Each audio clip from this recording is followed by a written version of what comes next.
Voilà. Bonjour à tous, on est en live, on va avoir quelques minutes avant de démarrer, parce qu'on doit aller faire quelques manipulations sur Facebook pour pouvoir diffuser ce live qui va porter sur l'autonomie émotionnelle. Donc moi c'est Jean-Guillaume Bellier et je vais animer ce live, enfin, nous allons animer ce live ensemble avec Manuel Philippe. Voilà. Bonjour Manu. Bonjour Jean-Guillaume, bonjour à tous. Donc maintenant c'est le temps des manipulations sur Facebook. Si tu veux bien faire ce que tu avais fait la dernière fois. Oui, mais j'attends de voir. Tu l'as mise là sur ta page à toi? Ça doit apparaître normalement. Ok.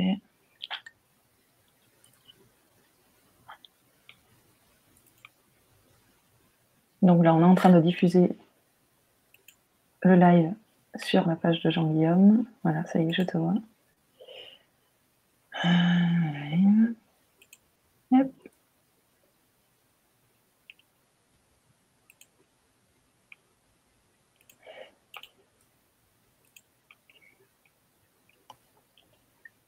Donc je vais le mettre sur l'événement.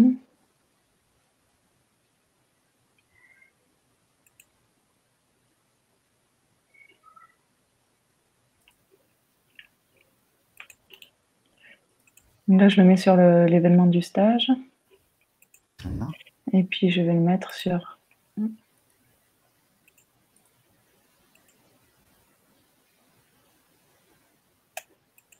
l'événement de l'autonomie émotionnelle. Et puis, je pense qu'après, on pourra y aller.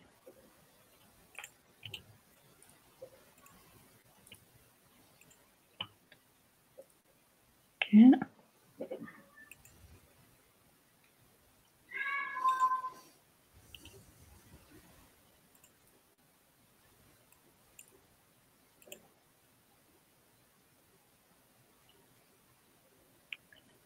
Ok.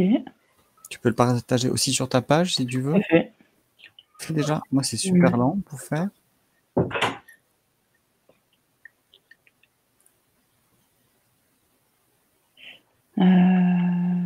Ok.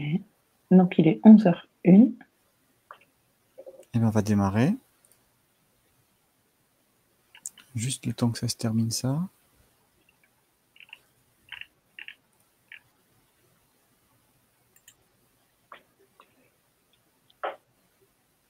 Voilà, les manipulations sont faites. Eh bien, on peut repartir avec ceux qui nous rejoignent maintenant. Bonjour à tous. Bonjour Manu. Bonjour. Bonjour Jean-Guillaume. Voilà.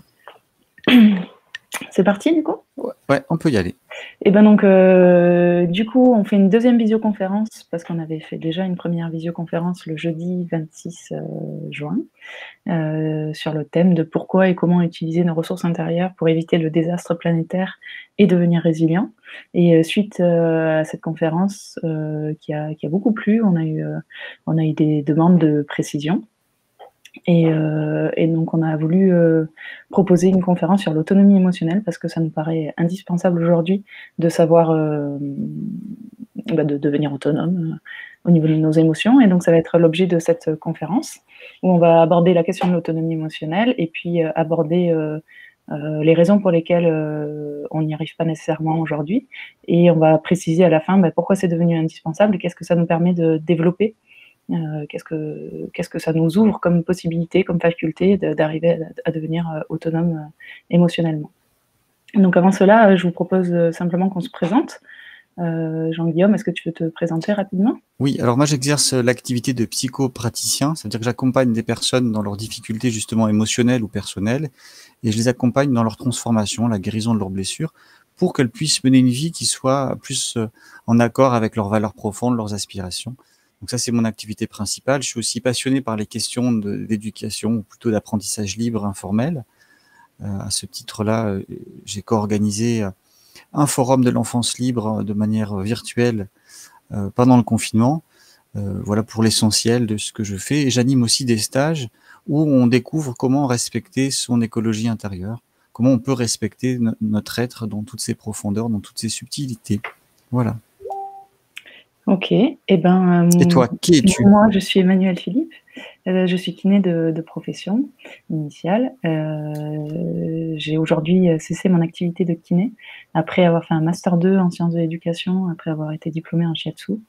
Parce que, en parallèle de ma profession, je m'intéressais aux questions, économiques, politiques, sociétales, et quand je recevais des patients, je voyais bien que, leurs problématiques étaient liées finalement à toutes ces questions-là, aux enjeux économiques, politiques, aux questions de travail, au stress, à l'alimentation, et j'avais envie d'agir, plus en amont. Donc ça faisait plus sens pour moi d'exercer mon activité de kiné en ayant conscience en fait d'un monde qui était en crise. Et donc avec mon conjoint, le fait qu'on ait eu un petit garçon aussi qui a accéléré nos réflexions, on a décidé d'arrêter nos activités principales pour finalement réfléchir à comment devenir plus autonome, savoir construire sa maison, se loger, se nourrir, se chauffer, etc. Et ça nous a amené à nous engager bénévolement dans un projet d'éco-village expérimental dans le Lot-et-Garonne qui s'appelle Terra, www.terra.coop. Et donc on y est resté 4 ans. Et finalement, on a quitté ce projet parce qu'on a perçu les limites de l'alternative. Et donc aujourd'hui, on rénove une maison avec des amis à côté. Et l'idée, ça serait de réfléchir à un nouveau projet où au cœur, il y aurait les questions de la transition humaine. C'est-à-dire, moi, je suis persuadée que si on se saisit de nos problématiques émotionnelles, on va réussir beaucoup plus facilement à rentrer en relation et à faire des projets collectifs. Et l'enjeu pour moi, c'est d'arriver à agir de façon collective pour proposer d'autres solutions pour un monde qui sera plus durable. Et donc aujourd'hui, j'exerce comme activité principale de la formation auprès des professionnels de santé, notamment des kinés, et puis des formations en écologie intérieure lors de stages collectifs. Et notamment, le prochain sera avec toi, Jean-Guillaume, ce week-end, le 11 et 12 juillet. Et à côté de ça, j'accompagne mes 2 enfants qui sont instruits en famille, et mon dernier né est né à la maison. Voilà. Voilà. Très bien, très bien. Alors peut-être qu'il serait intéressant qu'on définisse assez rapidement, parce qu'on l'a fait dans d'autres vidéos, ce qu'on entend par écologie intérieure, parce que c'est pas forcément évident comme définition. Enfin, c'est simple, mais c'est pas une méthode thérapeutique. C'est plutôt une idée dans laquelle on se retrouve, qui est que l'écologie extérieure, c'est l'idée qu'il y a un système qui est vivant avec un écosystème, et que si on le respecte, eh bien la vie peut proliférer, exister pendant des milliers ou des milliers, voire des millions d'années, et que notre écosystème intérieur, souvent, il est peu connu, on le respecte pas, même si on pense le respecter, on en a peur, on n'ose pas l'explorer, on a finalement parfois bien peur de sa nature intérieure, voire on la connaît pas. Et là, ça serait l'idée de la connaître, de pouvoir s'en saisir, comprendre comment ça fonctionne et réellement la respecter, notamment dans tous les processus naturels psychiques ou physiques qui permettent la guérison des blessures, des traumatismes qui sont liés souvent à l'enfance, et qui permettent à chacun de s'accomplir et de faire ce qu'il est venu faire sur Terre, qui est vraiment l'idée de se réaliser et d'atteindre aussi un niveau de conscience qui nous permet de sortir d'un état de peur et d'angoisse, et de pouvoir vraiment regarder le monde tel qu'il est, appréhender le réel et réfléchir réellement à ce qui se passe et inventer des façons de vivre qui soient résilientes. Je te laisse compléter. Bah, je pense que tu as dit l'essentiel. Après, peut-être ce qui serait intéressant, c'est d'évoquer la question de l'ambition de l'écologie intérieure. Notamment, ce qu'on propose, c'est de sortir d'une certaine culture de contrôle qui est assez commune finalement dans les milieux de développement personnel. C'est-à-dire qu'on a tendance, à la fois dans les milieux de développement personnel, mais aussi dans les milieux éducatifs classiques, on a tendance en fait à contrôler, refouler les émotions de soi et puis des autres, de nos enfants. Et ce qu'on propose, nous, c'est ni de contrôler, donc ni de refouler, mais ni non plus de défouler, mais de trouver la juste voie, celle du milieu, où en fait on explore nos émotions et on les laisse se transmuter. Et donc finalement, s'il y avait une ambition de l'écologie intérieure, c'est de proposer justement cette nouvelle culture-là, et de ne pas tomber non plus dans les errements de notre monde technocratique, oui, de notre société finalement matérialiste moderne, qui finalement nous coupe de notre cœur. Et d'éviter aussi de tomber dans l'obscurantisme religieux, d'éviter de tomber dans tout ce qui est ritualisation, et cetera, et cetera. La soumission à des Voilà. dogmes, à des croyances qui Mmh. nous invitent à aller faire la guerre contre les autres parce qu'ils ne pensent pas pareil que nous ou qu'ils obéissent pas aux mêmes croyances. Mmh.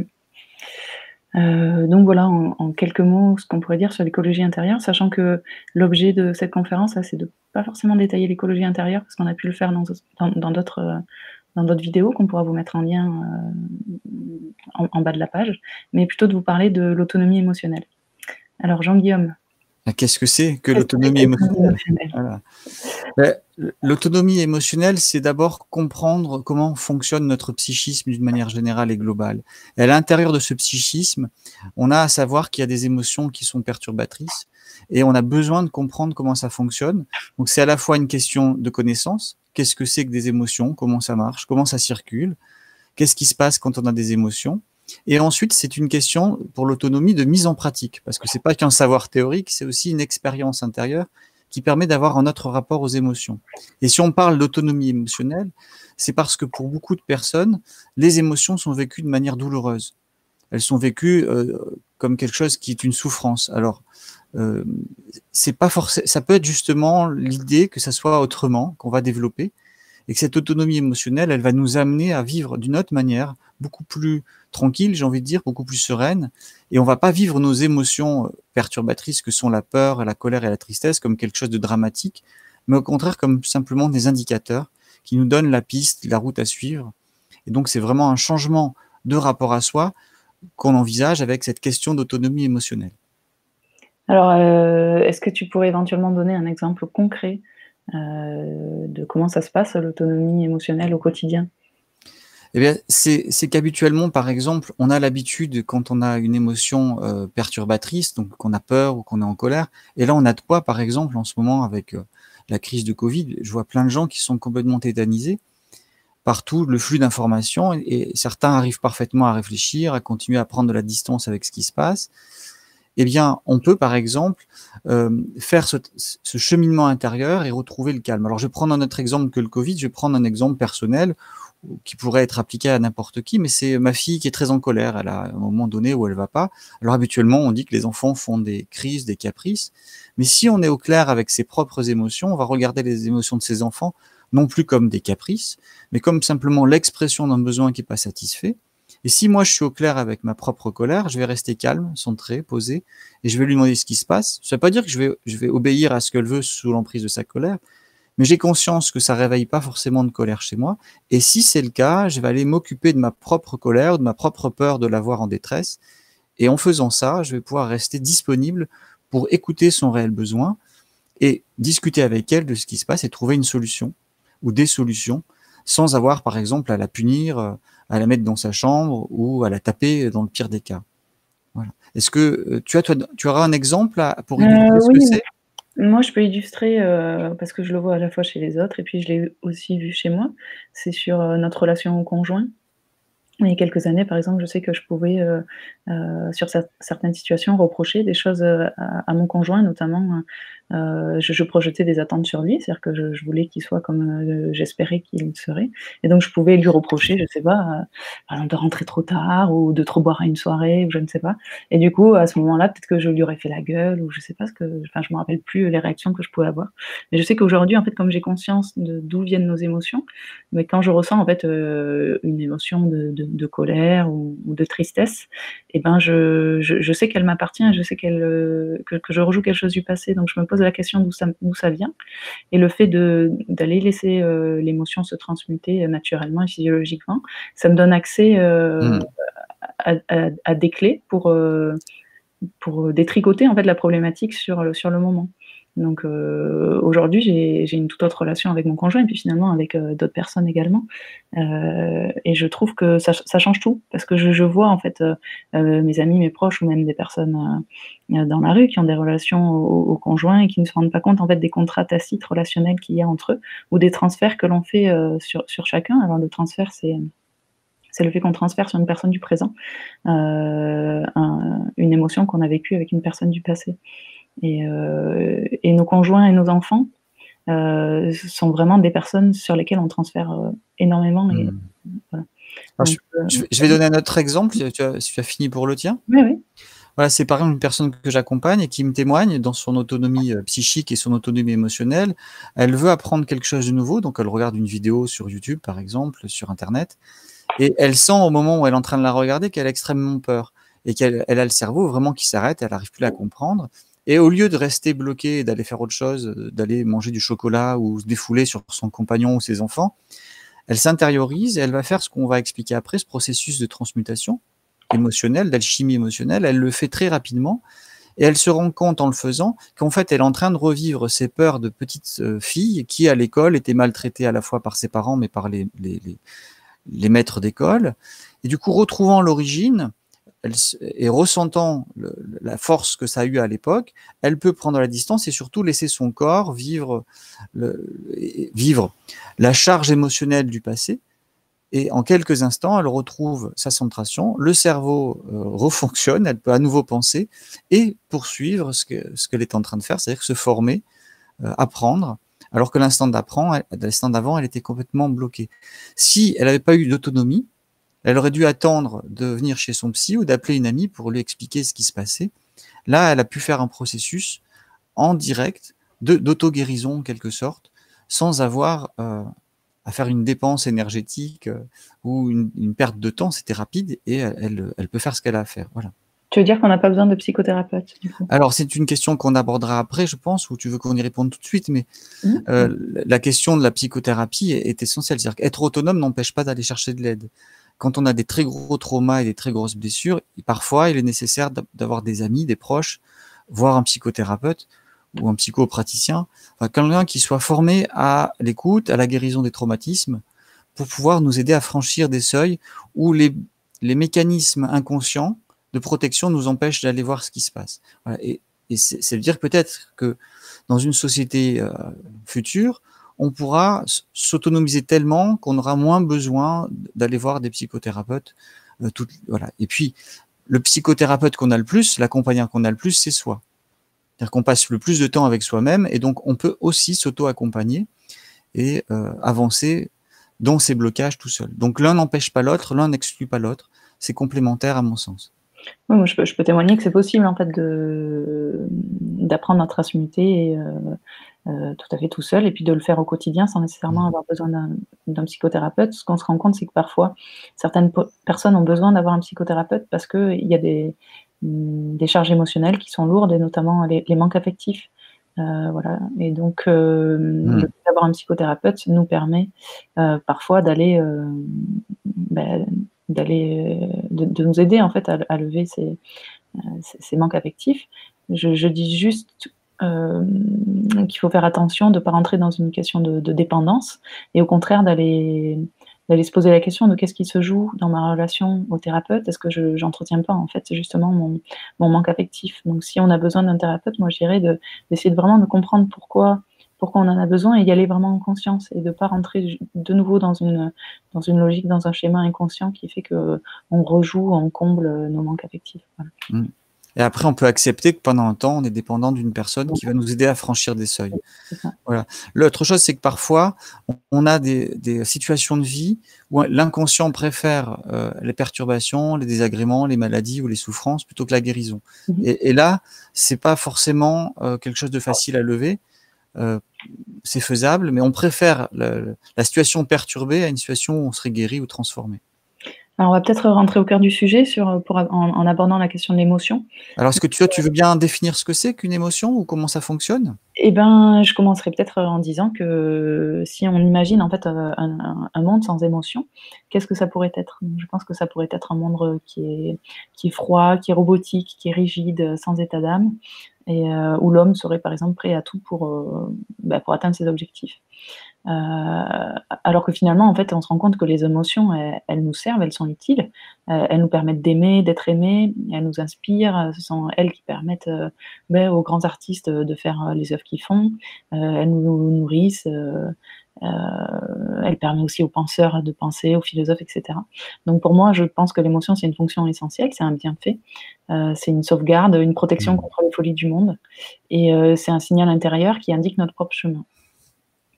Alors, on peut noter qu'il y a plusieurs familles Voilà. d'émotions, hein, parce que déjà l'émotion, c'est aussi quelque chose, on l'a expliqué dans d'autres vidéos, mais c'est bien de le rappeler.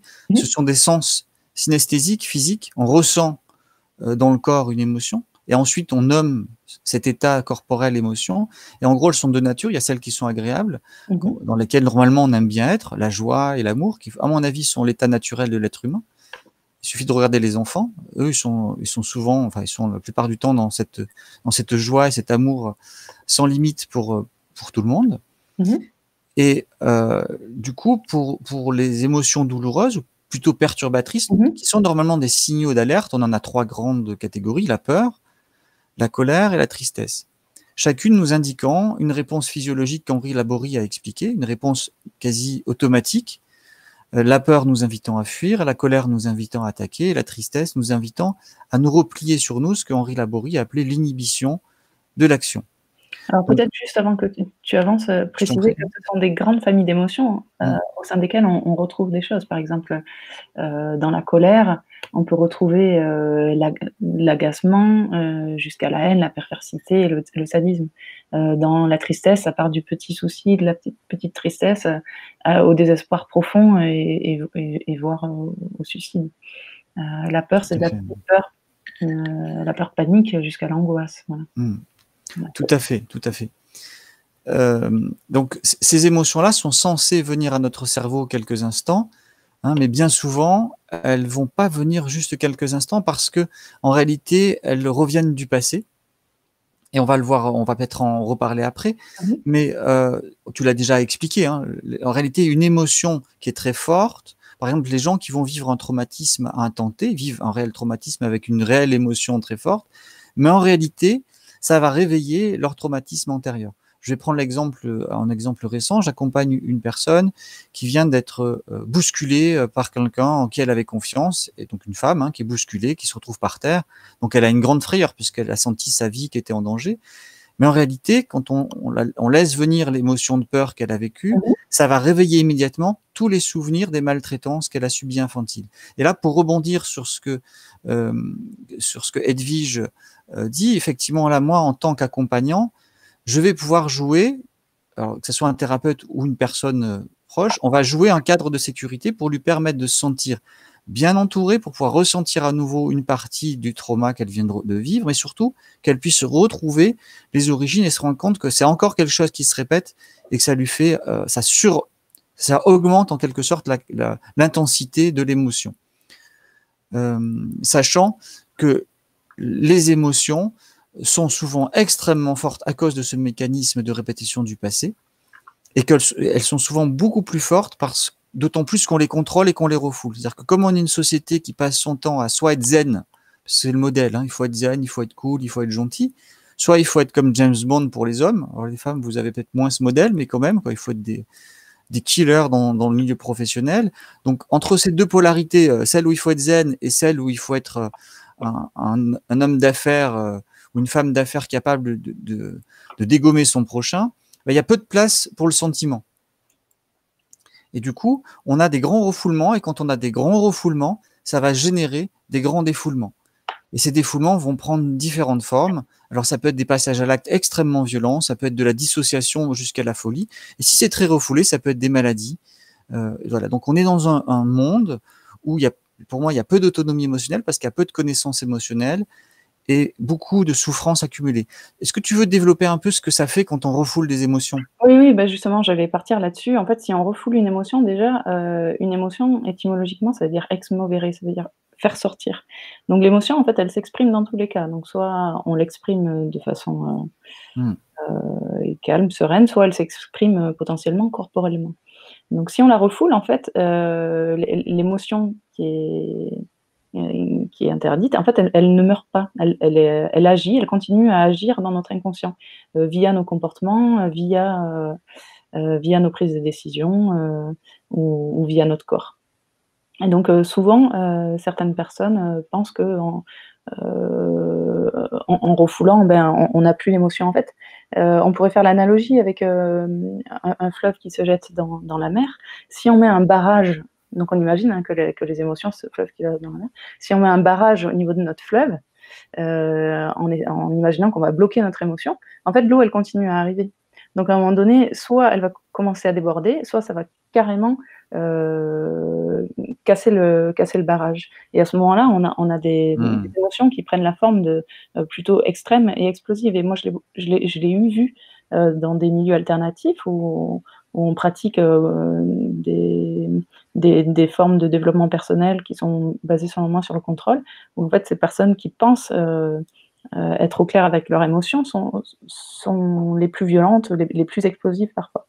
Et ce qui est intéressant aussi de préciser, parce que je trouve que ça change les choses de le savoir, c'est que l'émotion douloureuse, en fait, c'est pas une calamité à proscrire ou à fuir, c'est plus l'expression d'un manque ou d'une souffrance à écouter. C'est-à-dire que si aujourd'hui on a ces émotions-là, c'est qu'à un moment donné, quand on était enfant ou dans le passé, on a eu des manques affectifs ou des blessures, voilà. Et c'est le fait d'en prendre compte, d'en prendre conscience, qu'on va pouvoir aller les guérir et se retrouver, voilà.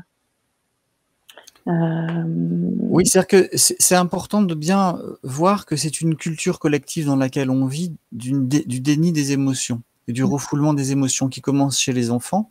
On donne souvent l'exemple de Peter Levine, qui est un chercheur et un éthologue américain, qui a montré que les mammifères, normalement, quand ils ont une forte émotion, prennent un temps, enfin, ils le prennent, c'est un mécanisme naturel pour eux, pour laisser l'émotion qui a été stressante, se décharger dans leur corps, et se transformer naturellement, physiologiquement. Et nous, en tant que grands singes avec un néocortex, on a la possibilité de contrôler et refouler l'émotion. Sauf qu'on a aussi la possibilité de la transformer.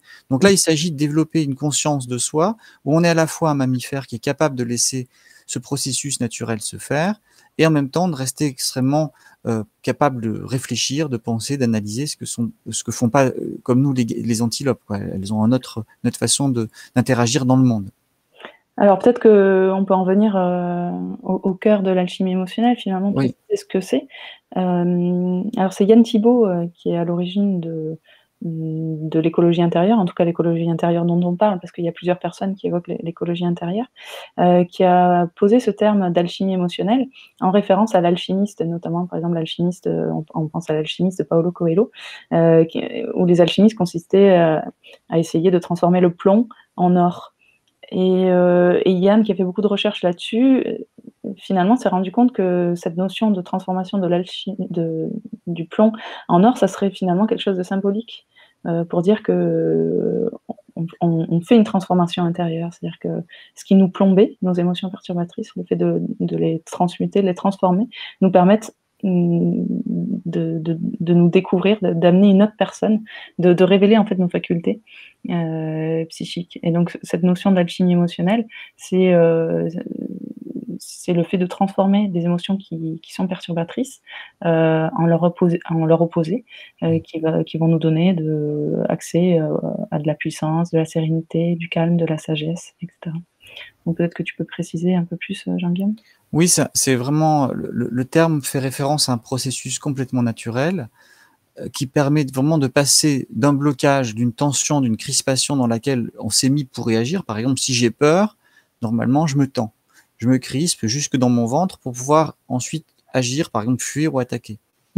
Et le problème, c'est que si je suis enfant et que je suis en colère ou je suis triste, je reste dans ces crispations. Et même ma posture, mon corps va prendre cette tension. Et ensuite, il m'est difficile d'y retourner parce que chaque fois que je vais les sentir, je vais retrouver la crispation.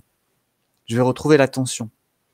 Et donc, l'intérêt, c'est de savoir comment le processus fonctionne pour, une fois qu'on ressent sa crispation, aller à l'intérieur de la crispation et la laisser se dérouler dans le corps à l'image de la gazelle. Donc, c'est un processus qui est extrêmement simple, puisqu'à chaque fois, ce sont des tensions qu'on a engrammées dans le passé qu'il s'agit de laisser revenir et de laisser se dérouler. C'est même un processus qui est agréable, puisqu'il est fait pour qu'on le fasse. Simplement, la difficulté, c'est le moment où on fait revenir la tension. On a besoin d'être dans un espace intérieur de sécurité, on a besoin de se sentir bien, d'où les stages qu'on propose où on crée un cadre de sécurité pour faire une expérience d'alchimie émotionnelle en sécurité pour ensuite pouvoir la reproduire chez soi. Alors évidemment, si on sent quelque chose qui est très fort, qui remonte et qui a un traumatisme, alors et qu'on sent qu'on va peut-être être débordé, on fait appel à quelqu'un qui va nous sécuriser. Mais à partir du moment où on a compris comment ça marche, vous pouvez le faire chez vous en pleine sécurité et simplement observez ce qui se passe dans votre corps, soyez le témoin du corps et sentez combien il est quelque part très heureux de pouvoir enfin vivre son expérience. On ira préciser après les points de détail qui permettent d'opérer en étant seul ou les difficultés qu'on peut rencontrer. Oui, je peux préciser le fait que vraiment ce qui va faire qu'on arrive à transmuter, c'est qu'on accepte l'émotion. Et ce que je constate, quand on accompagne, c'est que les gens finalement quand ils n'y arrivent pas, c'est qu'ils ont peur de se lancer. Donc en fait, ce sont des blocages émotionnels qui font qu'on a peur de se lancer. Mais une fois qu'on y est, et qu'on laisse en fait le process se faire, c'est vraiment l'affaire de quelques secondes. Ce qui peut faire que ça dure, c'est que la personne va être identifiée, c'est le deuxième écueil. Identifiée, c'est-à-dire qu'on on se laisse finalement déborder par nos émotions. On est identifié à une situation qui n'est pas la situation réelle ou la cause de nos émotions, et la personne va entretenir ce process. Alors que dès lors qu'elle est en conscience témoin, c'est-à-dire qu'elle est vraiment consciente qu'elle est là et que c'est quelque chose qui se rejoue, finalement sa capacité à transmuter, ça va être sa capacité à être en conscience témoin. Donc éviter de bloquer, éviter de s'identifier. Et ça, on l'explique en stage, mais on a aussi des vidéos qui l'expliquent. Il y a aussi des livres de Yann qui le précisent. Donc vous pouvez faire l'expérience chez vous si vous voulez. Oui, c'est important de comprendre ce mécanisme d'identification et de refoulement. C'est-à-dire, comme on refoule, on contient, quand ça ressort, ça peut être très fort. Le corps peut trembler, peut spasmer, peut avoir du chaud, peut avoir du froid, il y a plein de choses qui vont se passer, mais on a une telle habitude du contrôle, enfin je parle de manière générale parce que c'est mon observation des humains, la plupart du temps, les humains savent très bien contrôler, on leur apprend ça depuis tout petit. Et on va confondre contrôle et conscience, donc on va contrôler son corps, contrôler ses émotions, contrôler ses pensées, pour pouvoir être dans le monde. Mais comme tu le dis, si on a l'habitude du contrôle, le processus a du mal à se faire. Il a du mal à se laisser venir parce qu'on a une grande peur d'être débordé comme on l'est quand on est en colère. Par exemple, quand on est en colère, on voit rouge, on contrôle plus et on fait n'importe quoi. Comme je vous racontais de cette personne violentée, c'est que l'autre, il est identifié à sa colère et il tape. Mais on peut être aussi, par exemple, identifié à sa peur. La crise, l'année 2020, c'est une année qui invite à dépasser, à transformer ses peurs, parce que ça sert à rien de rester bloqué dedans, si ce n'est à rester enfermé et à croire aux sornettes qu'on nous raconte sur les dangers, etc. Ça crée un état de peur qui nous rend manipulables très facilement. Alors que quand on écoute sa peur réellement, on va voir que ça répète du passé, on peut commencer à percevoir l'illusion qui est derrière les mensonges et derrière ce qui est raconté par les médias dominants, par exemple. Je me rends compte qu'on n'a peut-être pas précisé vraiment comment ça se passait, l'alchimie émotionnelle. C'est-à-dire que quand la personne laisse l'émotion s'exprimer à travers son corps, tu as précisé qu'on avait des tremblements, mais ça peut être en effet des crispations au niveau du visage, des halètements. Du froid, du chaud, des mouvements. Ça peut être des mouvements corporels. Moi, c'est étonnant parce que à plusieurs reprises, quand on a accompagné des personnes, moi-même, je l'ai vécu et puis je l'ai vu sur d'autres personnes qui peuvent se remettre dans des positions du fœtus, comme s'ils revivaient en fait leur accouchement avec la tête qui part en arrière, etc. Et alors, ça peut être impressionnant, mais ça dure juste quelques secondes. En fait, à partir du moment où on laisse le corps vraiment s'exprimer et qu'on est là juste en conscience témoin à se regarder, pour moi, ça dure jamais plus de 10 secondes. C'est souvent l'affaire de 2-3 secondes. Et comment on sait qu'on a transmuté, comment on sait que ça marche? C'est qu'en fait, quand on laisse le corps faire ce qu'il a à faire, son processus naturel de guérison, et bien d'un coup, en fait, on a un relâchement total et musculaire. C'est-à-dire que dans la seconde qui précédait, on était en tétanie ou crispation corporelle, et puis dans la seconde qui suit, et même la microseconde qui suit, on est en phase de relâchement total. Et à ce moment-là, on a d'autres process qui émergent avec, ça peut être des bâillements, ça peut être des rires aux éclats, ça peut être un bien-être, ça peut être des clarté intellectuelle, des états d'expansion de conscience, etc. Et surtout, ce qui nous permet de vraiment affirmer que la problématique émotionnelle n'est plus, c'est que la situation qui nous dérangeait, jusqu'alors, heu, ne nous dérange plus du tout. Ou alors, on est complètement à même, de la traiter de façon très, sereine, Mmh. objective, voilà. C'est-à-dire qu'on retrouve réellement l'état, naturel de l'être humain, qui est en pleine possession de ses moyens, en quelques instants. Alors évidemment, tout dépend de chacun. Par exemple, toi, tu as une grande conscience corporelle et une grande conscience témoin, donc tu as une capacité à laisser passer très rapide. Mmh mh. Parfois, dans les stages, on voit que c'est un apprentissage. Il y a le développement de la conscience de son corps, des sensations. Puisqu'on habitue les gens à peu être conscients de leur corps, il est ensuite difficile de transmuter ou de laisser transmuter une émotion naturellement. Donc, il y a tout un apprentissage, une découverte de ce qu'on ressent, une sorte d'apprivoisement des sensations, avant parfois de pouvoir arriver à le faire à la vitesse où toi tu le fais. Mais c'est accessible à tout le monde. Puis l'autre chose, c'est qu'une émotion en cache une autre. C'est-à-dire que on porte des piles et des piles et des quantités de blessures qu'on veut bien croire, et ça c'est ce que je vois en psychothérapie, on veut bien les minimiser, dire que c'est pas grave, mais si c'est grave.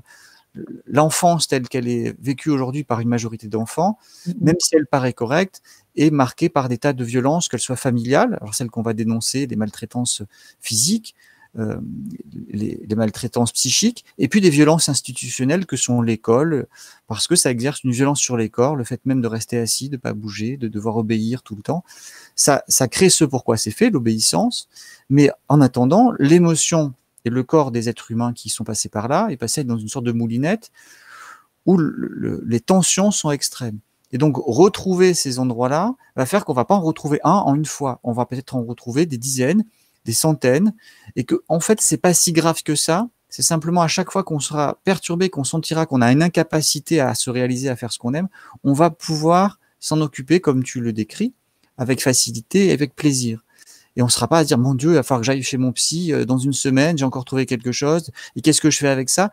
C'est complètement un autre rapport à soi. Cette autonomie, elle est peut-être aussi à avoir dans le sens où peut-être qu'on peut demander à son conjoint ou à un ami, là, je sens que j'ai une grosse remontée émotionnelle, je sens que j'ai besoin juste d'une personne à côté qui soit là, ça me rassure.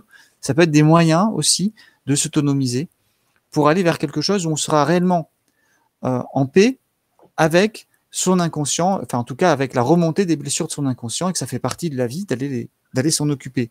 Peut-être que dans 10 ans, tes enfants auront beaucoup moins de blocages que tu as eu à régler parce que leur enfance aura été plus respectueuse et qu'ils auront appris à être en contact avec leurs émotions, ils n'auront pas été face à des autorités qui les oppriment, ils seront beaucoup plus tranquilles comme on peut l'observer chez plein de gens qui ont eu une enfance finalement assez ou très heureuse.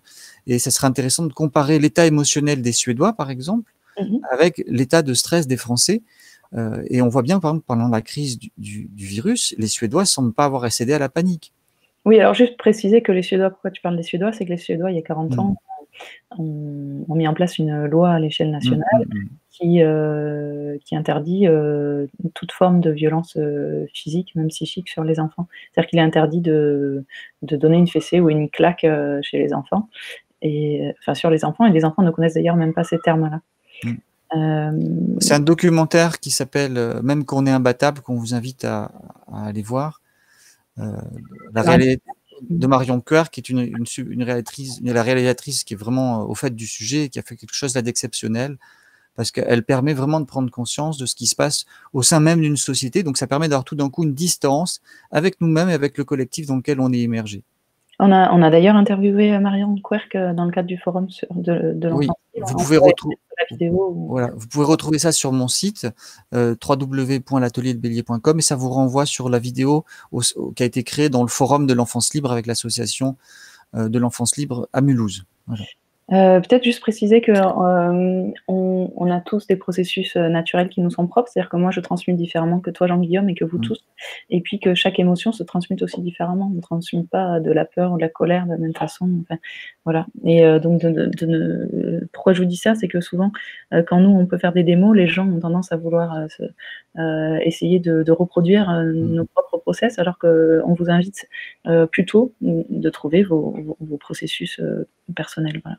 Oui, quand tu dis qu'on transmute, c'est presque un abus de langage parce que on laisse l'émotion se transmuter. Alors nous, on simplifie en disant on transmute, c'est-à-dire que, mais c'est un acte volontaire et involontaire, c'est-à-dire qu'on se met dans les conditions de sécurité intérieure, de disposition intérieure, où on sait que l'émotion bloquée va pouvoir revenir.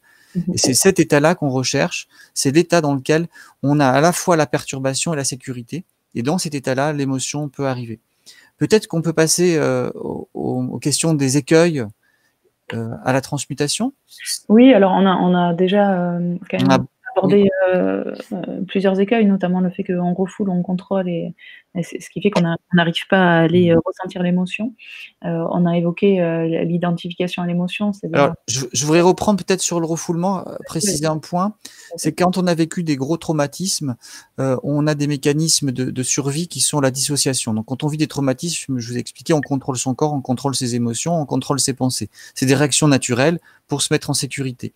Et ensuite, on peut se dissocier. C'est-à-dire quand c'est très grave, on sort de son corps et on voit la scène de l'extérieur. C'est ce que les gens, ce que moi je rencontre chez des personnes qui ont été violées dans leur enfance ou fortement tapées. Elles sortent de leur corps pour justement ne pas sentir. Et ça va être ensuite, quand on va vouloir ressentir ce qui passe dans son corps, eh bien, on va retrouver le mécanisme de dissociation. Donc là, ça peut être délicat pour la personne puisqu'elle va plus rien ressentir. Donc, il faut simplement être conscient qu'on est en dehors de son corps et on peut le regarder peut-être en train de vivre sa perturbation émotionnelle. Voilà. Et puis, on peut aussi se dépersonnaliser. C'est-à-dire, on peut oublier qui on est. Hein, c'est un autre phénomène qu'on va rencontrer dans les gros traumatismes. Voilà. Alors oui, enfin, peut-être préciser que ces gros traumas, enfin, il faut pas inquiéter les gens en se disant: «Ouh là là, je vais me dépersonnaliser ou je vais dissocier», etc. Ça peut arriver, mais c'est extrêmement rare.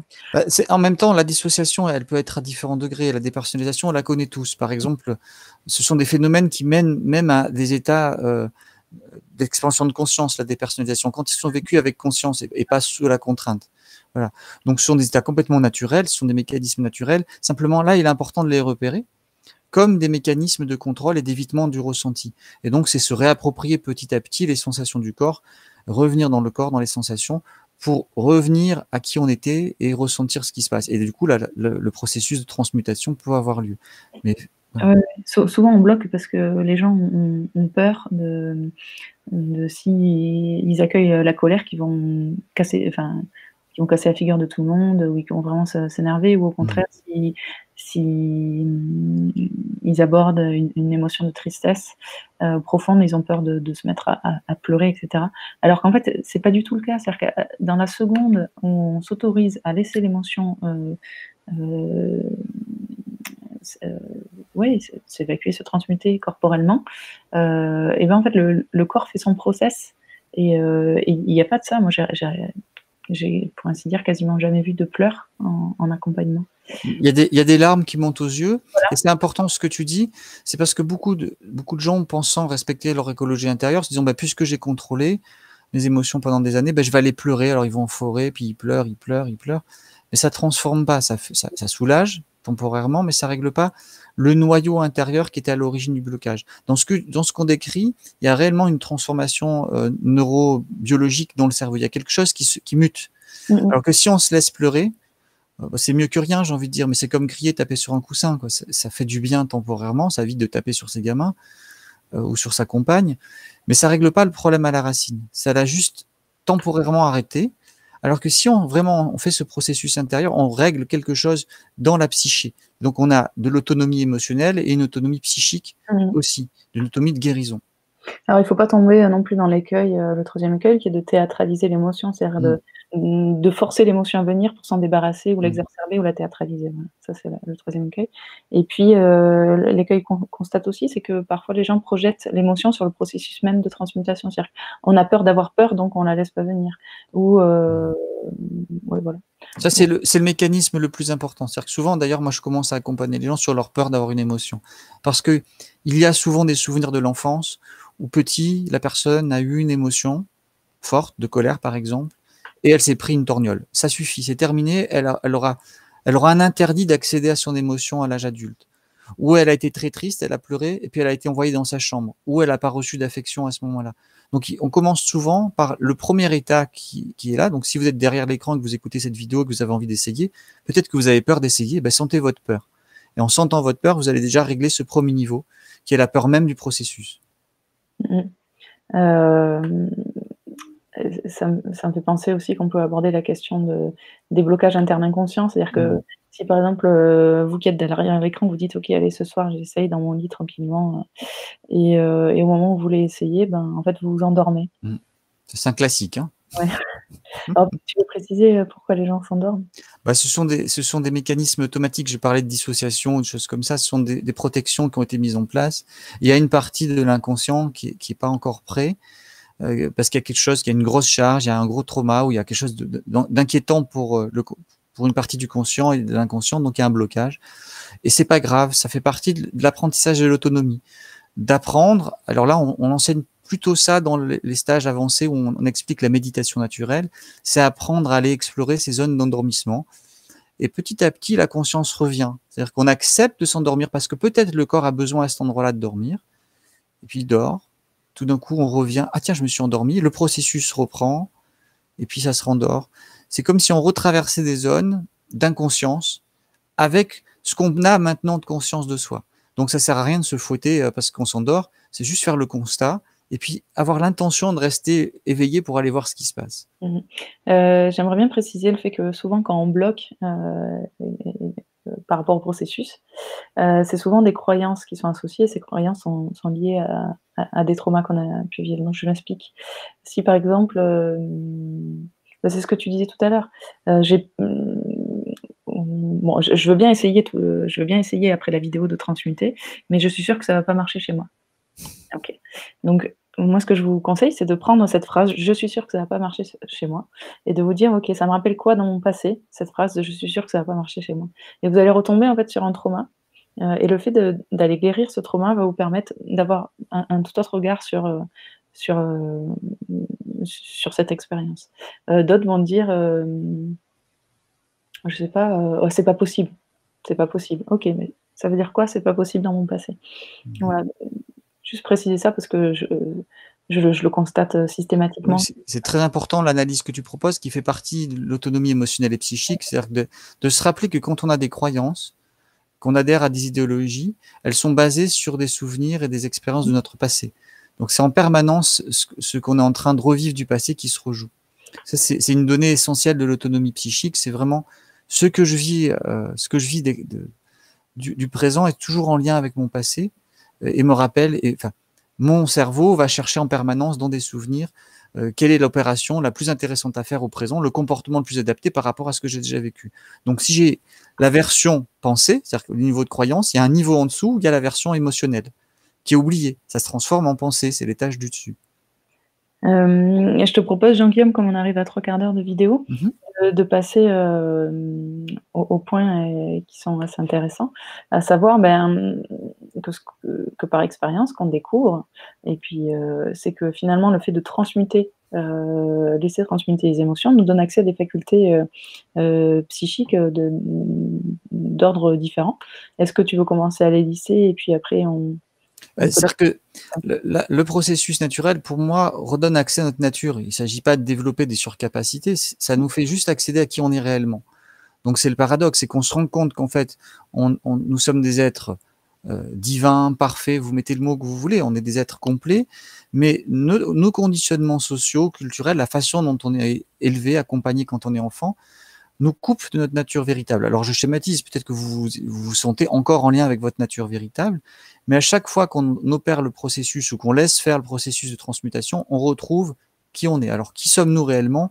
Eh bien, nous sommes des êtres inspirés, intuitifs, capables de raisonner, plein de sagesse, plein de compassion et d'amour pour nos prochains, plein de capacités de discernement, créatifs, inventifs, avec une énergie vitale considérable et un enthousiasme sans limite. C'est ça qu'on va retrouver à chaque fois qu'on va s'occuper du processus. Donc c'est une opération qui me paraît nécessaire et vitale à l'espèce humaine aujourd'hui. Parce que la crise dans laquelle on est, qui est une crise qui était prévisible à plein de niveaux, nécessite pour ceux qui ont envie de prendre leur place dans ce monde, ou qui se sentent pas bien dans ce monde et qui ont envie de prendre leur place, de retrouver ces qualités-là humaines, ou de les laisser émerger en tout cas. Je t'invite à compléter. Oui, je suis en train d'écrire à Edwige qui parlait de la naissance et j'aurais bien aimé qu'elle précise ce qu'elle voulait dire sur la naissance. Mais en attendant, pour vous donner des exemples concrets, moi par exemple, depuis que je transmute, j'ai beaucoup plus accès à mon intuition ou par exemple dans mes rêves, régulièrement j'ai des infos qui m'arrivent dans les rêves et qui se confirment le lendemain ou dans les quelques jours qui arrivent. Voilà. J'ai aussi l'exemple qui me vient d'un stagiaire qu'on avait accompagné un jour en stage et puis qui avait rejoué le jour où il a annoncé son homosexualité à sa famille. Et le fait qu'il ait transmuté la charge émotionnelle, il a été en état d'expansion de conscience assez impressionnante. C'est-à-dire que il avait l'impression qu'il était à la fois un et le tout, que quand nous autres parlions, il avait l'impression que c'était lui-même parlait, ou que quand lui parlait, il avait l'impression que c'était les autres qui parlaient. Et puis il était joyeux, il avait une joie sans objet, et c'était assez impressionnant.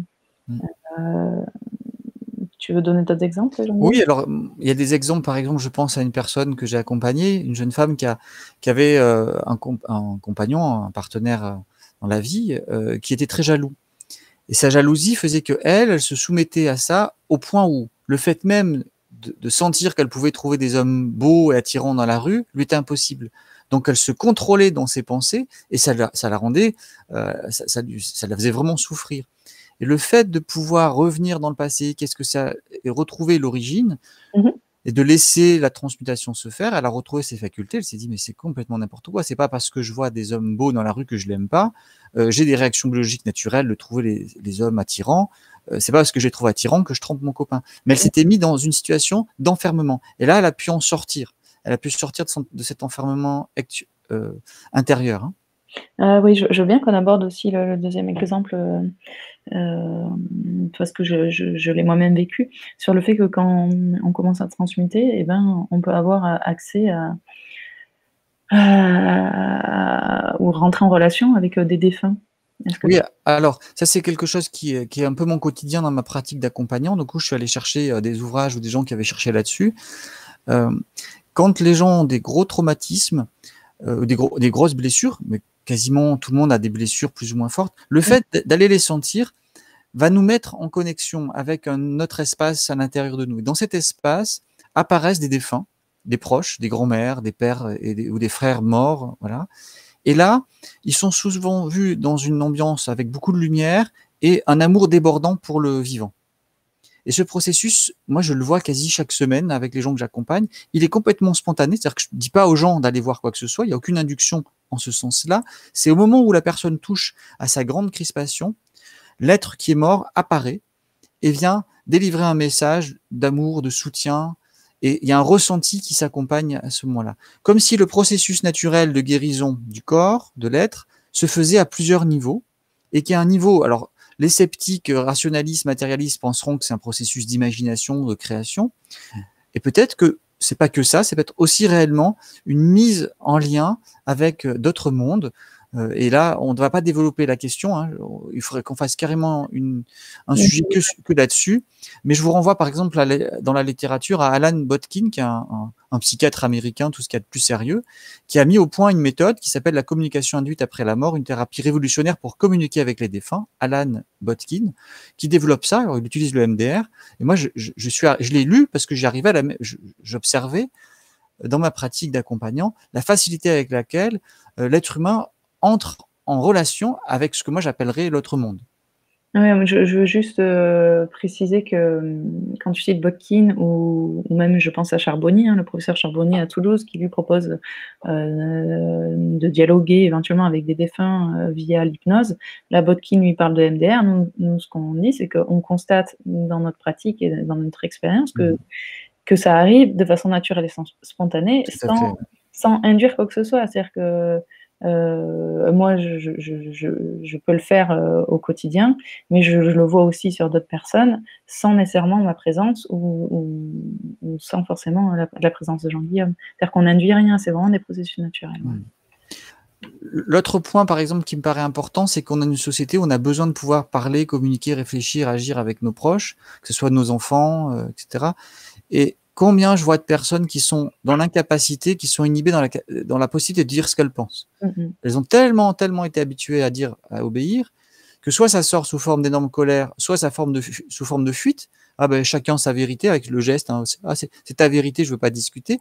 Alors que quand la personne, elle prend conscience qu'elle a un blocage et qu'elle a quelque chose qui rejoue de son passé et qu'elle peut le guérir, donc transmutation plus que ce que nous on appelle le scénario de guérison, qui travaille plutôt avec l'imaginaire et avec un autre niveau de conscience. Enfin, on pourrait faire une vidéo plus détaillée là-dessus. Ça lui devient évident qu'elle peut aller parler à la personne et lui dire ce qu'elle a à dire. Elle ne craint plus le conflit, et le conflit est le début de la relation. Elle craint plus la confrontation, elle a plus peur de l'émotion de l'autre qu'elle va susciter par ses propos. Et elle a une intention qui est claire. Elle veut continuer à dialoguer, à relationner. C'est pas pour écraser ou tuer l'autre. Hein. C'est juste pour pouvoir rester dans un lien dans lequel on se sent respecté et où on respecte l'autre. Et aussi, on n'a pas besoin de réfléchir à ce qu'on va dire. En fait, nos paroles viennent de façon authentique, spontanée, naturelle. Et ça, c'est vraiment assez intéressant. Moi, je l'ai souvent eu fait, c'est-à-dire que quand j'avais des problématiques de transfert envers des personnes qui pouvaient me faire peur ou autre, le fait de laisser la charge émotionnelle se transmuter, je me rends compte que je vois la personne avec d'autres lunettes, c'est-à-dire comme si j'avais enlevé des lunettes, mon filtre émotionnel, et je la vois autrement, et je suis capable d'aller lui parler sans crainte et sans... Ouais. Et ça lève toutes les techniques qu'on peut observer, toutes les techniques comportementales qui nous donnent des méthodes de communication, de parentalité positive. Elles sont pas inintéressantes, mais au fond, quand on est capable de lever ce que tu dis, les lunettes, et d'un coup on voit le réel tel qu'il est, on voit la personne telle qu'il est, on se rend compte que nous on projetait ou on transférait quelque chose, on n'a plus besoin de ces béquilles. On passe directement à la phase suivante, on discute avec la personne de l'objet de nos difficultés, et souvent aussi, on se rend compte que on cherche quel est mon besoin qui n'est pas satisfait. Mais si on revient à soi, par exemple, je suis énervé parce que je voudrais tel truc, etc. Et mon besoin n'est pas satisfait, l'autre il n'a pas rangé la vaisselle, vous voyez, des trucs très basiques. Ça m'énerve que l'autre il range pas la vaisselle. Je vais aller lui dire, mais si je lui dis avec une charge d'énervement et de colère, je suis sûr que le message ne sera pas entendu. Alors, je peux appliquer plein de techniques pour lui dire de telle manière que ça soit entendable. Si simplement, je m'interroge, mais ok, je suis en colère, j'ai le droit d'être en colère, mais là, je sens que je suis je suis monté dans les tours, quoi. Je suis là-haut dans ma colère, c'est identifié, j'ai plus le néocortex qui fonctionne. Alors, si je fais le travail de guérison, de transformation, de réparation, en quelque sorte, de réalignement, alors ce que je vais lui dire aura plus du tout le même rapport. Je vais peut-être lui parler complètement d'une autre manière, sans avoir à appliquer de protocole. Je vais parler, à partir de mon être véritable, à partir de l'intuition et de la raison. Oui, peut-être préciser là que ce que tu dis, c'est que souvent quand on constate qu'il y a une problématique avec la vaisselle et qu'on ressent de la colère, l'illusion est de penser qu'en fait, c'est l'autre qui est responsable de ma colère, et que l'illusion est de croire que c'est la vaisselle qui est responsable de ma colère. Alors qu'en fait, ma colère, je la rejoue de quelque chose dans le passé, tout aussi bien, ça n'a rien à voir, tout aussi bien, c'est une claque que je me suis prise par ma mère quand j'avais 3 ans, j'en sais rien. Et donc le fait de prendre conscience que là, j'ai une émotion et d'aller la guérir, mais dans le passé, enfin, c'est pas quelque chose qui est dans le présent. Du coup, je vais avoir un autre regard sur cette situation. Ça redonne la créativité dans ces cas-là. Hein. C'est tout à fait juste ce que tu dis, ça redonne une créativité. On n'est plus aux prises avec la vaisselle, on réfléchit autrement. L'enjeu, c'est plus la vaisselle, c'est autre chose. C'est ça, et c'est un peu la critique que je fais, moi, aux techniques comportementalistes ou de parentalité positive, c'est de croire qu'en fait, on va aller chercher, quand on a une problématique émotionnelle aujourd'hui, un besoin qui n'est pas satisfait dans le présent. C'est-à-dire que si je suis en colère de la vaisselle, je pense que le besoin qui n'est pas satisfait, c'est mon besoin d'ordre, par exemple, ou de propreté. Alors, moi, j'observe souvent ça, par exemple, c'est que c'est souvent d'anciens enfants martyrisés par leurs parents sur la propreté, qui rejouent leur propre scénario sur leurs propres enfants ou leurs conjoints. C'est-à-dire qu'ils refont exactement ce qu'ils ont subi à l'autre. Pour que ça soit propre, il faut passer par les cris, il faut faire par l'obligation. Donc, alors oui, ça peut, mais on peut aussi tomber sur d'autres choses qui sont... Oui. Là, je parlais d'observation plutôt clinique, des cas cliniques. J'ai vu qu'il y avait toujours une concordance. C'est-à-dire que quand quelqu'un veut appliquer de l'ordre à des gens, j'observais ça, tu vois, c'est que lui-même, il l'a appris comme ça, il l'a subi. S'il avait vu ses parents faire le ménage avec joie et plaisir en mettant la musique à fond, bah, pour lui, le ménage, c'est quelque chose de sympathique. Donc là, ce qu'on essayait de vous dire, c'est que le fait de transmuter nos émotions, ça nous donne accès en fait à des facultés, notamment là pour le coup, à une communication qui est authentique, spontanée et naturelle et qui va pas faire appel à des techniques ou des protocoles de communication. Alors peut-être qu'on peut clôturer cette partie-là qui était sur l'accès à des facultés et finalement, comme tu le précisais, c'est pas accès à des facultés, mais c'est juste retrouver en fait l'être que l'on est, notre façon naturelle. Et moi, j'aimerais te poser la question de pourquoi tu penses qu'aujourd'hui, c'est devenu indispensable de transmettre nos émotions. C'est-à-dire qu'on y a réfléchi tous les deux à chaque fois qu'on fait des stages et puis quand on échange. L'humanité est dans une énorme crise écologique, sociétale, quelque chose qu'on envisageait et qu'on est vraiment en train de vivre. Et donc, c'est une nécessité pour elle de changer son rapport à sa façon d'être, à qui elle est véritablement. On ne peut pas continuer avec des êtres dociles et robotiques, sauf si on aime les dictatures et qu'on aime George Orwell avec 1984. Donc, on a réellement, là, aujourd'hui, besoin de retrouver nos capacités intellectuelles, nos capacités intuitives et de sortir des paradigmes matérialistes, de sortir des paradigmes religieux pour inventer quelque chose de nouveau. Quelque chose où on va vraiment tous se respecter les uns les autres. Et je ne sais pas quelle forme, comment ça va prendre. Simplement, je sens que là, il y a quelque chose. Si ce n'est pas fait, l'humanité va repartir dans des schémas de violence, de domination, de soumission. Je ne sais même pas si elle en est réellement sortie. C'est vraiment un passage à autre chose. Et ça va permettre de faire au moins 3 choses, de penser autrement, d'avoir des relations plus saines et d'agir. Je te laisse peut-être développer le penser autrement. Oui, le penser autrement, c'est en fait, on se rend compte que quand on prend en compte nos émotions et qu'on comprend les mécanismes de fonctionnement de notre inconscient et qu'on sait que notre inconscient induit nos comportements et nos prises de décision et qu'on libère ça, donc en tout cas qu'on laisse se libérer ça, on se rend compte qu'on a une clarté intellectuelle. Et qu'en fait, on peut avoir accès à notre intuition. Et du coup, à ce moment-là, on peut sortir en fait de nos idéologies. On se rend compte, comme on le précisait tout à l'heure, que le fait d'avoir des idéologies, souvent, c'est lié à des croyances. On peut aussi sortir des appartenances grégaires. On peut tout à fait retrouver le lien qu'il y a entre la raison, l'intuition et le cœur. Et penser à partir d'un haut niveau de conscience, c'est-à-dire qu'on considère qu'il y a la conscience, l'inconscient et puis le supraconscient. Et moi, je m'en suis rendu compte notamment à travers ma grossesse, c'est que je pense que je me permets de préciser que tu as accouché, l'accouchement s'est passé à domicile. Oui. Et là, avec même sans sage-femme, puisqu'elle s'est trompée d'adresse. Mais si, c'est important, parce que ça montre que l'autonomie, là, tu as dû en faire preuve d'une double autonomie. Non seulement, tu as dû t'occuper en plus de l'angoisse de ne pas voir la sage-femme. Oh, j'étais pas du tout angoissée, ça Alors. m'arrangeait bien. D'accord. Mais tout ça pour dire que au niveau de conscience, c'est que moi j'ai constaté que la grossesse, c'est un moment de la vie de la femme où on a accès beaucoup plus à l'inconscient. C'est-à-dire comme si notre inconscient était poreux. C'est-à-dire que là, je suis dans la conscience et puis l'inconscient, c'est comme si des fois, en fait, on avait nos émotions qui remontaient et puis qui redescendaient. Et je pense que la grossesse, c'est des moments où, en fait, on a accès à notre inconscient de façon beaucoup plus importante.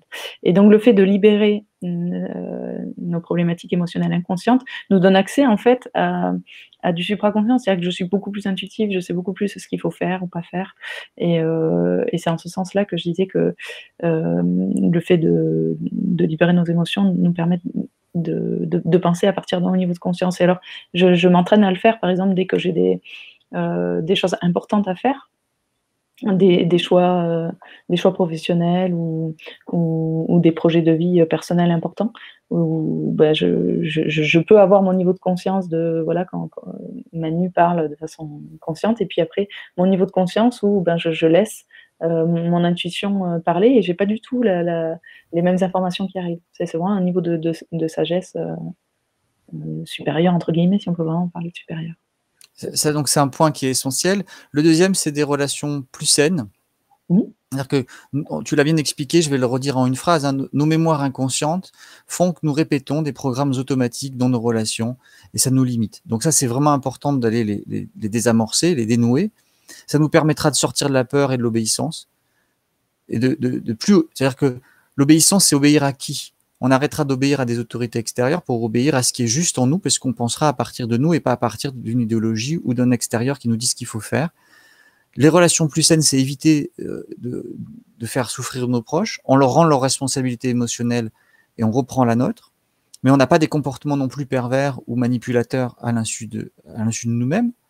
Et on assume nos choix par rapport à ça. Par exemple, si on se rend compte que nos enfants souffrent à l'école, eh ben, je discutais avec une personne, on réfléchit à ce que c'est qu'envoyer ses enfants à l'école et on peut inventer autre chose. On peut créer autre chose où on explique ce qui se passe. On a un autre rapport à nos enfants, à nos proches, à nos amis, dans notre travail, nos activités.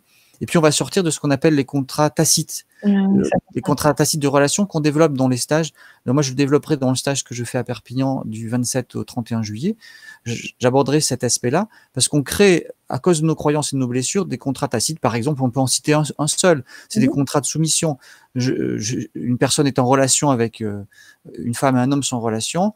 L'homme protège la femme en échange de sa soumission et de sa docilité. C'est un contrat classique de soumission. Ou je t'aime si tu n'aimes que moi. C'est ça, par exemple. Voilà, donc il y en a une dizaine et c'est important de les repérer parce que derrière chaque contrat, il y a des émotions refoulées. Et donc l'autonomie émotionnelle, c'est aussi être capable d'aller dénoncer ces contrats pour passer à des contrats explicites dans lesquels chacun va être gagnant-gagnant réellement. Parce qu'un contrat tacite qui plaît à tout le monde, bon, bah, il n'y a rien à changer. Mais c'est quand on se rend compte qu'il ne nous plaît pas qu'on a envie de le changer. Et là, l'autonomie émotionnelle et psychique permet de changer ces contrats. Tu développes le côté action? Oui, souvent, en fait, on pourrait penser que l'écologie intérieure, c'est quelque chose qui nous concerne que soi et que du coup, c'est assez individualiste et égoïste. Oui, un peu comme les techniques de développement personnel qui visent à développer la personne. C'est pas du tout ça l'idée. Hein.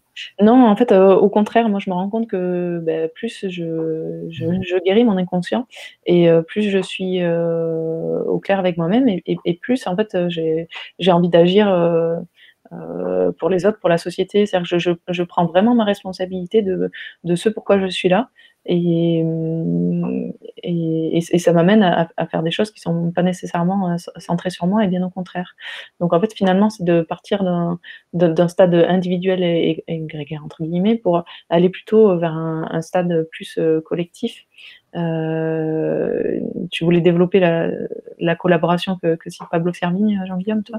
Oui, ben, je peux en dire deux mots. Pablo Servigne, pour ceux qui ne le connaissent pas, est un collapsologue qui vient de mettre à jour les enjeux des risques d'effondrement de notre système et montre que une des sorties, c'est la collaboration de l'espèce humaine. Ce qu'on sait à peu près faire, mais pour l'instant, on est loin du compte. On est encore une espèce qui n'est pas assez individuée et encore très grégaire et qui confond individuation, savoir qui je suis, avec individualisme. Et Servigne développe cet aspect-là. Et je pense que dans l'autonomie émotionnelle, il y aurait beaucoup à prendre. Et si quelqu'un connaît Pablo Servigne, retweetez-lui, enfin renvoyez-lui notre vidéo pour qu'il découvre ce pan-là de la connaissance. Parce que pour moi, ça fait partie des savoirs de l'espèce humaine pour éviter un effondrement collectif. En tout cas, l'effondrement, il est peut-être en train de se produire, mais en tout cas, traverser au mieux cet effondrement-là. Et l'enjeu, c'est pas de recréer une société autoritaire derrière, c'est de créer une société d'humains réellement conscients. Oui, alors après, je l'ai abordé rapidement sur la question de retrouver notre projet de vie. C'est-à-dire que finalement, si on plus on libère nos problématiques inconscientes et plus on arrive à découvrir l'être que nous sommes. Et l'être que nous sommes, est-ce qu'il a un projet de vie, est-ce qu'il a une mission de vie ou pas? Et on se rend compte que finalement, ce qui nous anime au plus profond de nous, c'est ce à quoi on jouait dès la petite enfance, depuis qu'on est tout petit en fait.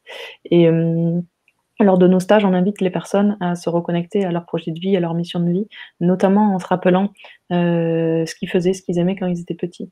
Et le fait de revenir à cette mission de vie, on se rend compte, bon, je fais de la redite, hein, mais que c'est pas des missions personnelles souvent. Il peut y avoir des missions personnelles, mais il y a aussi des missions collectives, voilà, des projets collectifs.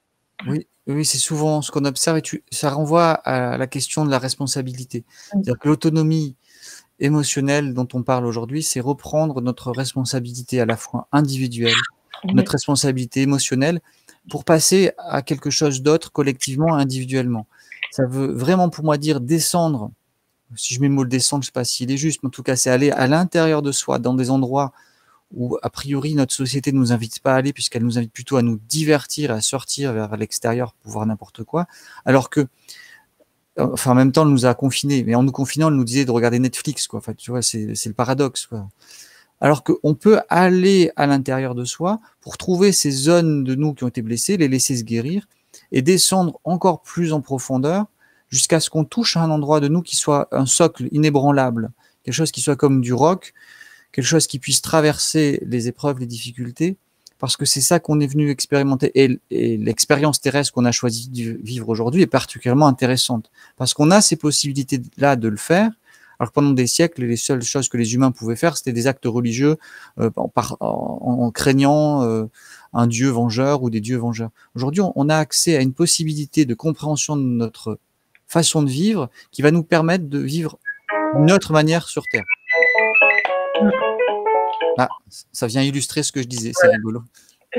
Peut-être qu'on peut conclure sur le fait que, ben voilà, les personnes qui nous écoutent, si demain elles ont envie ou même aujourd'hui, elles ont envie d'expérimenter, comment elles peuvent le faire? Elles peuvent faire ça En musique. en musique, ou alors alors vous dire que déjà il y a plusieurs vidéos qu'on a déjà réalisées, que vous pouvez retrouver sur la page YouTube de Jean-Guillaume, donc c'est l'atelier de Bélier, avec 2 L, Bélier. Il y a aussi des livres que Yann Thibault a écrits, alors malheureusement ils sont en rupture de stock actuellement. Il y a aussi des vidéos que Yann Thibault a réalisées. Vous pouvez aussi venir à des stages, donc nous on en fait un le 11 et 12 juillet, puis Jean-Guillaume, donc le 11 et 12 juillet c'est dans le Gard, près d'Uzès, entre Uzès et Alès, donc on anime tous les deux, on co-anime, et puis tu vas en faire un toi aussi. Alors moi j'en fais un plus long de 5 jours, qui a lieu dans un écolieu qui s'appelle le Mas des Prés, au bord de la mer, au sud de Perpignan, un écolieu assez extraordinaire, parce que l'environnement dans la nature aide aussi à se sentir en sécurité, et là c'est un stage de 5 jours, durant lesquels on va pouvoir aborder quasiment toutes les thématiques qu'on a développées ici, mais au-delà juste de la transmutation et de la chimie émotionnelle, on va aller beaucoup plus loin, et on va pouvoir détailler beaucoup de thématiques, la communication, la spiritualité naturelle, la méditation naturelle. Vraiment, ça donne plus de temps pour explorer tous ces sujets-là. Il y a aussi des ouvrages comme ceux de Peter Levine, et ces vidéos qui sont intéressantes. C'est comme s'il y avait un ensemble de chercheurs dans le monde qui ont trouvé le mécanisme naturel de transmutation. Donc, vous pouvez le retrouver dans plein de techniques. Des gens qui vont parler de technique, alors que nous, on parle de processus naturel. Il y a au moins Alpé, Nerti, Tipeee.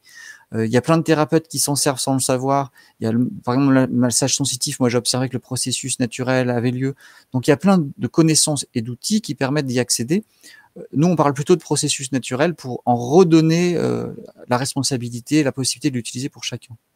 Alors, moi, je donne des stages collectifs à peu près 1 fois par mois ou tous les 2 mois. Et puis toi, Jean-Guillaume, tu donnes aussi des stages collectifs, mais aussi tu fais de l'accompagnement individuel. Oui.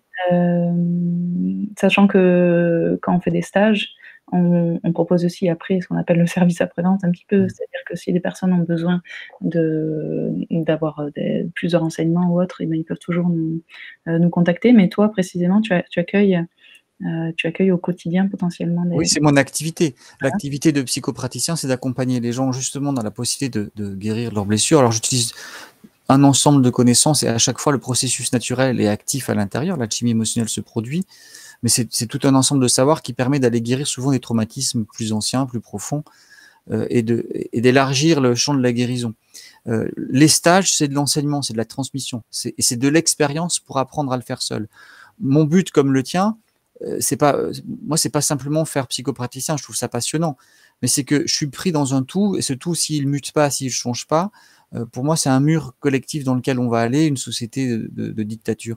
Donc, c'est une invitation collective, une proposition collective qu'on fait de se former pour apprendre à intégrer ces connaissances-là et d'arrêter d'être ignare sur notre psychisme humain et d'arrêter d'être manipulé. Aujourd'hui, on est manipulé par les pubs, on est manipulé par les médias et on a besoin de retrouver notre congruence, notre intégrité, notre capacité à penser, à réfléchir. Et ça se passe maintenant, c'est pas dans 10 ans, c'est en train de se jouer. On va avoir des choix à faire chacun par rapport à des propositions qui vont être faites par des dirigeants actuels. Comment on va se positionner? Qu'est-ce qu'on va vouloir choisir?